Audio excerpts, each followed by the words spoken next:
different things, and the mop for blue is used in the front to keep things cleaner. Okay. In the back, in the kitchen, you have French fry fryers, right? That's correct. You have flat top grills where you cook patties. That's correct. In the rear of the store, the rear of the restaurant, where you've said that production mop is used, is that an area, well, let me ask it this way, which area of the production or the lobby is more likely to get grease on the floor? You would have grease in the production area, so you would use the red mop, and you would not want to use the blue mop on grease. All right. Let's go to the next frame on SVL 60. So next page you've got there, Chris.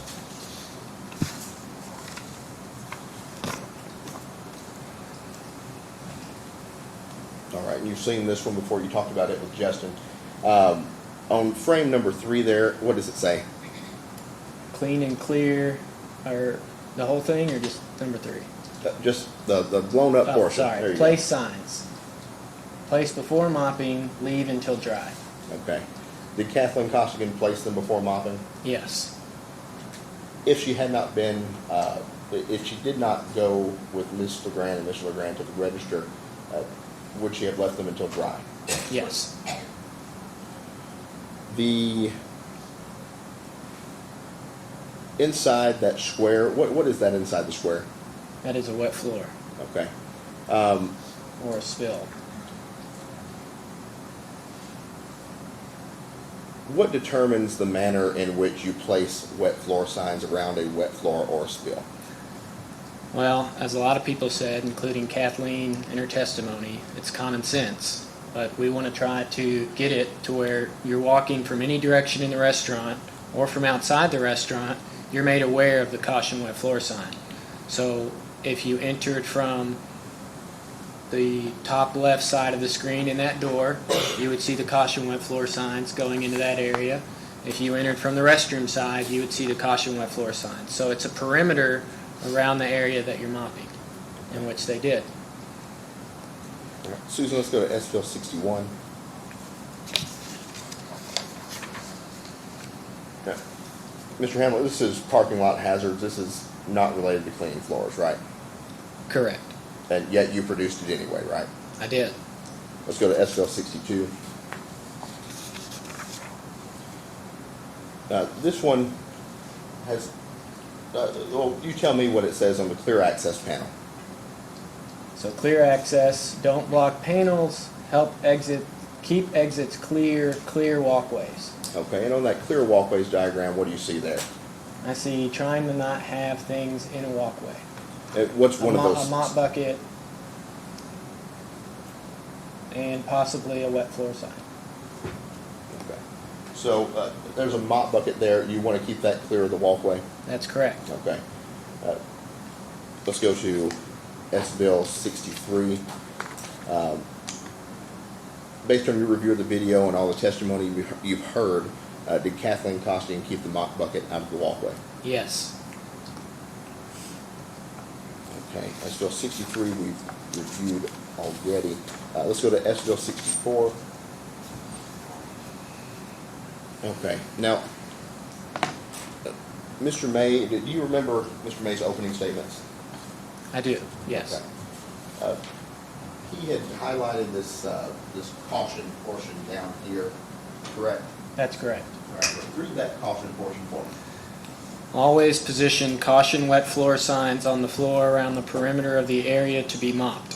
Allow the floor to dry before removing the wet floor signs. Improper cleaning procedures can cause a hardened, greasy film to build up on the floor in as little as 30 days. Greasy film is difficult to remove and create a potentially hazardous condition, especially when wet. Okay. Susan, if you can go back to 4. There you go. Thank you. The picture above that, what does that show? That is the kitchen area in front of French fry fryers, or possibly the fried product fryers. Okay. This particular page, SVL 64, if you can go back one, Susan, 63. You see at the bottom here, where that picture begins? That's correct. All right, and then on 64, there's the full picture. Correct. Back on 63. What's the heading for that one? Cleaning floors, floor drains, and baseboards. Does that apply to the floors in the entire restaurant? That's correct. Okay, let's go back to 64.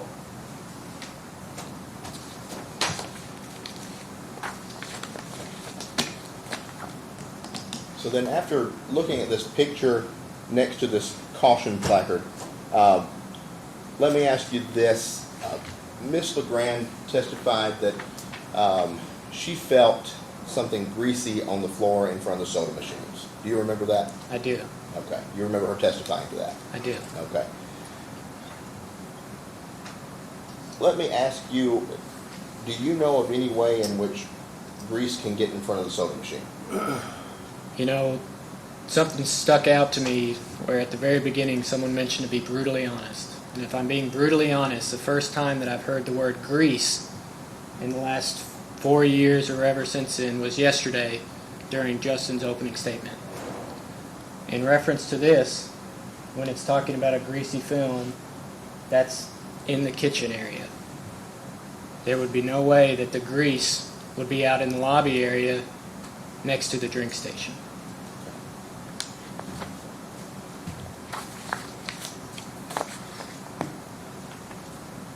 You were present when we went through the video with Miss Legrand, right? Correct. Okay. When she, and if you need me to pull the video, just let me know, we can.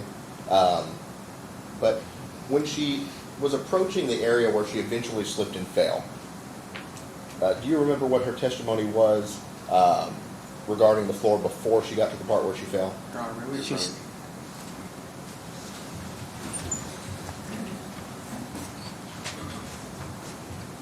What?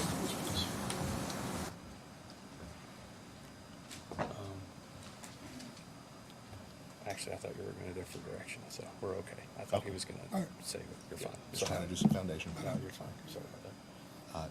Not long. Yeah, 4:30 we'll be done. Yeah.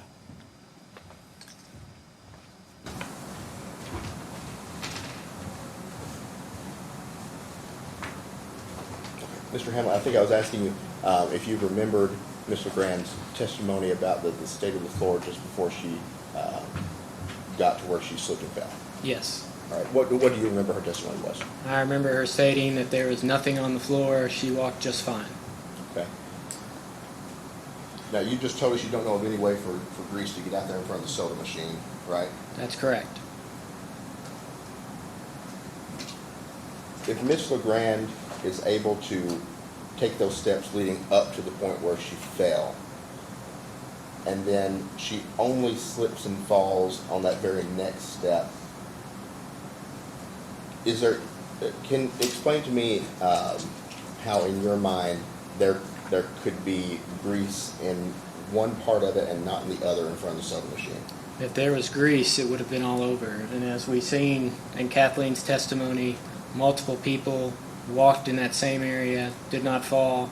There was not grease on the floor, and it would be almost impossible to be in one small section and not the other.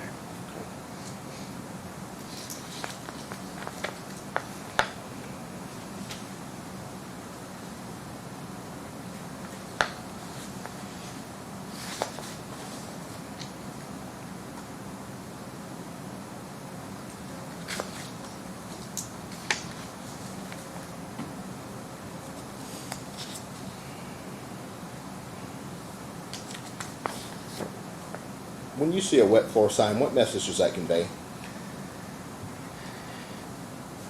It gives me the message that I have to be more aware. You know, I have to take a beat, take a second, and say, hey, I need to maybe be cautious. When a customer, any customer, has seen someone holding a mop and there's several wet floor signs nearby that person mopping, what should that customer do? They should walk more slowly. They should change their habit. They should change their walking stance. They should exercise more caution, more self-awareness, slow down, take a second, as I mentioned, and ultimately change their behavior from as if there was none. Take the wet floor signs out of it, okay? If a customer saw someone holding a mop on the floor, what should that customer assume about the floor in the area where the mop's on the ground? Well, if you're holding a mop, whether you're mopping or not, and it's touching the ground, you can safely assume, I think anyone would, that the floor is wet. Whether you're moving your arms or not, that area has to be wet. I would assume, as any normal person would, if someone's holding a mop, they're completing a task or doing something with it, such as mopping that area. You mentioned common sense a couple times during your testimony, right? Correct. You've seen the videos, right? Correct. In the videos that you've watched, when Miss Legrand was inside the store, did she use any of that common sense that you discussed? No, I don't believe she did, nor did she change her behavior whatsoever. Okay. And that'll be what we mean. Thank you, Chris. Any redirect? Yes. All right. Okay, so first of all, John, can you pull up 67 for me? You can, we're just gonna-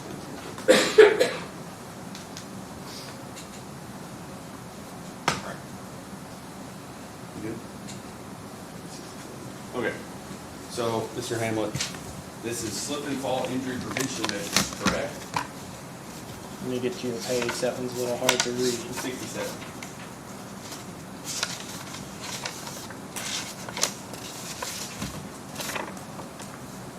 Yes. Okay. Following summarizes prevention measures to avoid slip and fall injuries throughout your restaurant. Did I read that correctly? Yes, it does say summarizes. Okay, and then at the bottom, at the last sentence, it says many slip and falls can be prevented by following some basic safe practices, correct? Right under guidelines, yes. Okay, so you said it's an accident, but this says you can follow things to make it where you can prevent an accident, correct? As I stated earlier, 100% of accidents cannot be prevented. I understand that, but these can be followed in order to prevent accidents, right? Not 100%, no. Okay. But that's what it says. This is the prevention measures that need to be used, correct? Well, as I stated in my testimony earlier, it also states to reduce those potential accidents. I understand. And then it says use proper procedure for mopping and cleaning floors, correct? Correct. All right. Now, you said earlier that my client doesn't have any common sense, but she walked through there, right? I hate that she fell. I do. But we did everything right according to the guidelines. And you said there's no way in the world you would have any idea how grease would get there, right? That's correct. All right. Now, the people that were cleaning up the area were cleaning up footsteps, right? Footprints, yes. So Jerry's a maintenance worker and works around grease a lot, right? That's correct. So it could be on his shoes, but then you would walk in your store. So it would make common sense that grease would be on the floor in front of a drink counter at McDonald's, wouldn't it? No, it would not. If you look at the video, as I stated earlier, multiple people we saw walk through the area, and as I stated, if that area was greasy, they would be sliding all over the place, there would be falls. There's no way it could be in one small area. Well, if she applies water to it, like it says in the thing, then it becomes especially hazardous. Isn't that right? I believe that if there's footprints in a greasy area, they wouldn't be able to be seen. These are footprints. Okay. Nonetheless, it is the ordinary practice to follow the gold standards in McDonald's, just like Jessica Hicks testified to, correct? Using the guidelines, yes. And if McDonald's doesn't, then someone like a customer could get hurt, right? We use the guidelines to help prevent that, yes. Okay. No further questions. Just one. Susan, we pull up 67, SBL 67.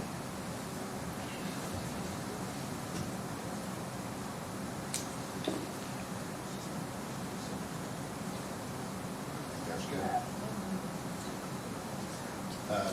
Chris, down here at the bottom, that last sentence, what's that say? It says, many slips and falls can be prevented by following some basic safe practices. Does it say all slips and falls can be prevented? No, it does not. What's it say? Many. That's all. All right, thank you, Mr. Hamlet. You may step down. Thank you. Leave all this stuff up here. Yes. Thank you, Restaurant. Thank you. All right. Ladies and gentlemen, this is a good stopping point.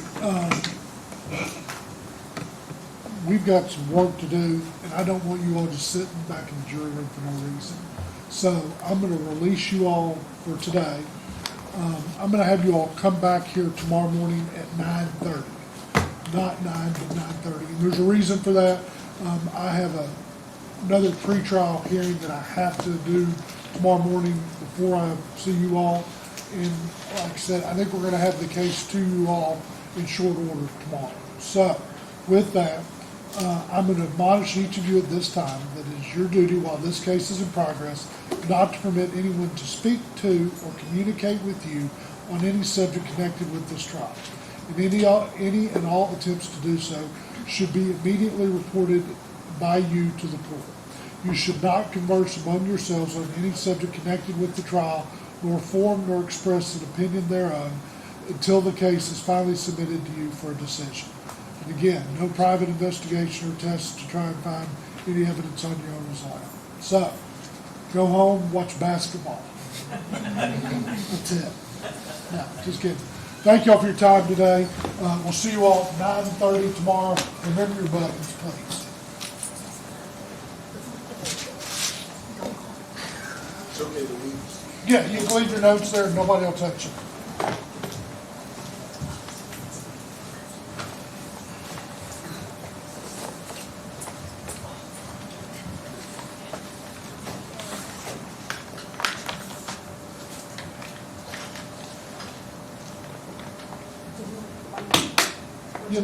You have a question? No, too, leave it with me. So I can hand it to you, not You can the have custom. it, absolutely. All right, thank you.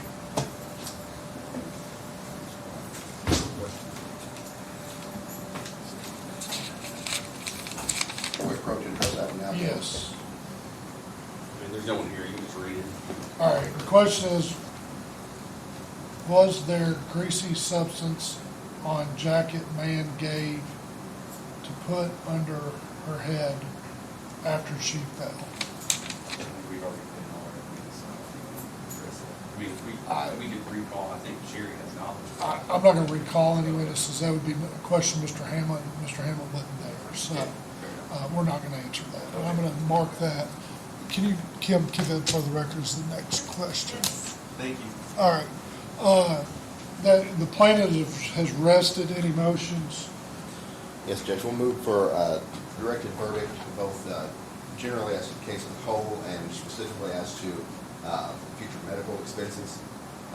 As to future medical expenses, we don't have any medical testimony about the necessity or reasonableness of the expenses that have been proposed. I think it was originally $79,000 as proposed, and at one point, I believe it got knocked down to $75,000.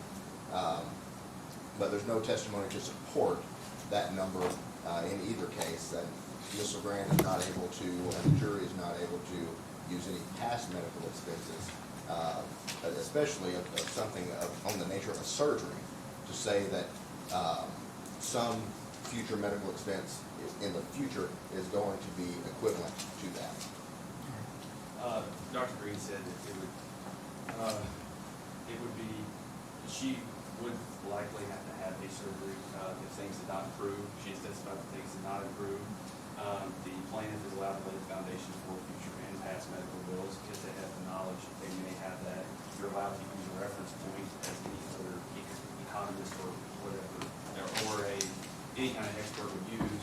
So we are allowed to submit it. And the second argument that would be if we don't include them and then they should have been included, then we have to do it all over again. But if we include them and then if we don't include them and they should have been, we'll have to come back. If we include them and they shouldn't have been, then they'll just remove that and it wouldn't mess up the whole verdict as a whole.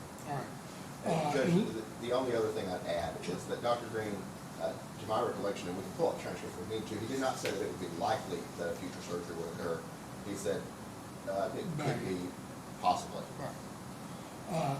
I am going to deny your motion. I do believe that Dr. Green did testify under a reasonable degree of medical certainty that also would include the possibility of a future, the necessity of a future surgery in regards to it. So I am going to deny your motion for direct verdict. You've closed. Do you anticipate calling any witnesses? We'll have Dr. Ballard's deposition that Susan will take the stand and we'll read that All together. right, you think that'll take 40 minutes 40 minutes? Good. at the most. And I will be reading my section of that as well. All right, how long? No, they have a designation and I have one as well, so when I cross, so that way the jury understands I got who's you. doing I what, got that you. way it can get real confusing real quick. I believe it's 32 You total can pages. confuse me very easily. Yeah, that's fine. I was just, Not that that's tough. Okay, so, I've got a hearing at 8:30 on a trial I've got in a couple of weeks. I will have to you all first thing in the morning, a working draft for instruction. So what I'd like us to do, is, I'm gonna start at 8:30. I'll have you all the instructions. Y'all can look at them. Hopefully, we will start right at 9:30. After that's done, we'll, I know the motions be renewed, assuming that is not granted. We will pretty quickly then go into anything else y'all want me to look at in front of instructions. I'd get it to me in the next hour. I've seen got- everything. All right. Got our If there's anything else you want to submit, get it to me in the next hour. Judge, I guess I should give you some argument on the motion for directed verdict just as a whole. Sure. So I don't waive it. Sure. At this Please- point. Please make your record. Right. Yeah, at this point, the testimony, we've heard from everybody who was there at the time. The only one left is a medical witness. At this point, there's been no evidence that that anything that was done under these guidelines that Asheville has was wrong. Ms. Legrand's not competent to testify to that. Mr. Legrand's not competent to testify to it, and all the Asheville employees and our designated representative, Mr. Hamlet, have all testified that everything that was done correctly under those guidelines.